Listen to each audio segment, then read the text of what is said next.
مختصر ہے. سوچئے یہ جو ہم بچیوں کی شادیاں کرتے ہوئے جہیز کی نمائش کرتے ہیں، جو مذہب پھلوں کے چھلکوں کی نمائش کی اجازت نہیں دے سکتا، وہ جہیز کے نمائش کی اجازت کس طرح دیتا ہوگا؟ لہذا آج بیٹھ کے ارادہ کر لیں کہ ہم نے بچیوں کو اگر جہیز دینا ہے نمائش نہیں کرنی.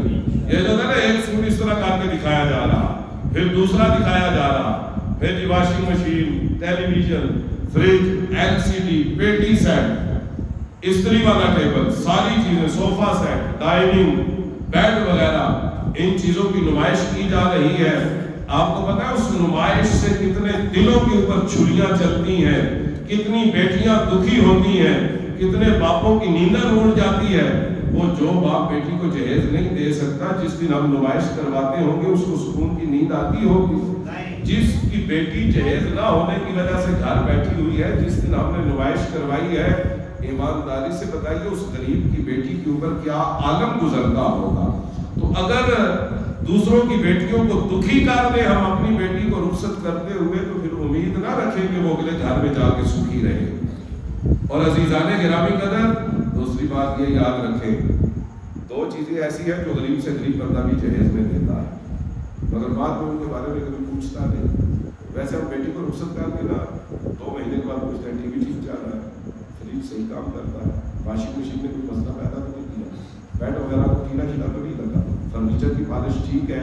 لیکن دو چیزیں ایسی ہیں، دیتا ہر بندہ ہے مگر آج تک کسی نے پوچھا نہیں کہ وہ بیٹی ان کو استعمال کرتی ہو یا نہیں کرتی. اور وہ دو چیزیں بتائیں کیا؟ ایک قرآن پاک اور دوسری جائے نماز. یہ ہر بندہ دیتا ہے مگر آپ زمانہ پھر کے دیکھ لیں، کوئی ایک باپ ایسا مجھے ڈھونڈ کے دکھا دے جس نے بعد میں فون کر کے پوچھا ہو بیٹی قرآن پاک جو میں نے جہیز میں دیا تھا پڑھتی ہو یا نہیں پڑھتی. جو جائے نماز دی تھی، وہ جو لکڑی کا پھٹا بنا ہوا دیا تھا، اسے استعمال کرتی ہو یا نہیں کرتی. رب کعبہ کی عزت کی قسم وہ واشنگ مشینیں، فریج وغیرہ کام نہیں آئے گا. یہ جو دو چیزیں دی ہیں، اگر بیٹی نے یہ شادی کے بعد استعمال کی ہے، اللہ اس بیٹی کو بھی سکھی رکھے گا. چیزیں دینے والے ماں باپ کو قبر میں بھی اللہ امن اور سکون عطا فرمائے گا. لہذا آپ جتنے باپ بچیوں کو بیاہ چکے ہیں، آج گھر جا کے آپ نے فون کر کے پوچھنا ہے وہ جو قرآن پاک دیا تھا پڑھتی ہو یا نہیں پڑھتی، وہ جو جائے نماز دی تھی استعمال کرتی ہو یا نہیں. بلکہ آپ کہتے ہیں وہ جو قرآن پاک دیا تھا نا، جاتے ہی مسجد کے اندر بھجوا دیتا. نہیں، مسجدوں میں ایسے ایسے قرآن کے نسخے پڑے ہوئے ہیں جنہیں 5-5 سال تک کوئی کھول کے نہیں دیکھتا. مسجدوں میں قرآن کی کمی نہیں. آپ نے اس بیٹی کو کہنا ہے بیٹی اگر وہ مسجد میں بھجوایا تھا تو بے شک نیا لے لو یا مسجد میں ہدیہ دے کر اسے واپس منگوا دو اور اسے روزانہ پڑھا. کوئی ضرورت نہیں وہ قرآن پاک مسجد میں بھجوانے کی. بیٹی کو کہا کرے اس قرآن کو پڑھنے کی عادت ڈالے اور اولاد کو بھی پڑھنے کی عادت ڈالے. آئیے میرے محترم سامعین، آج کے بعد ہم عہد و ارادہ کرتے ہیں ہم حضور کی حدیثوں کے اوپر عمل کریں گے. پھلوں کے چھلکوں کی نمائش نہیں کریں گے، کھا کے پڑوسیوں کے گھروں کے سامنے نہیں پھینکیں گے.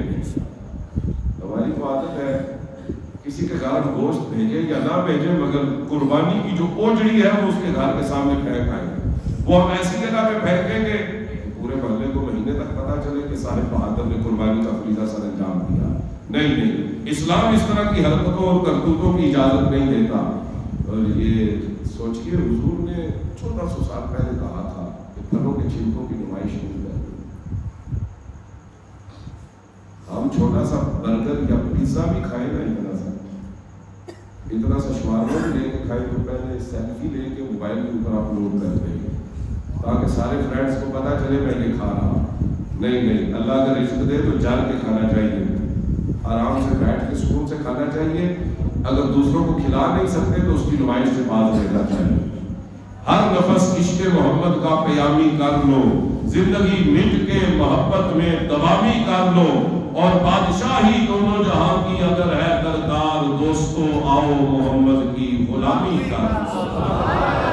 آئیے عہد اور ارادہ کریں کہ ہم 5 وقت کے پکے نمازی بن کے اللہ کے گھر کو سجایا کریں. سچی مچی کی میری آخری بات سنیں اور تقریر ختم.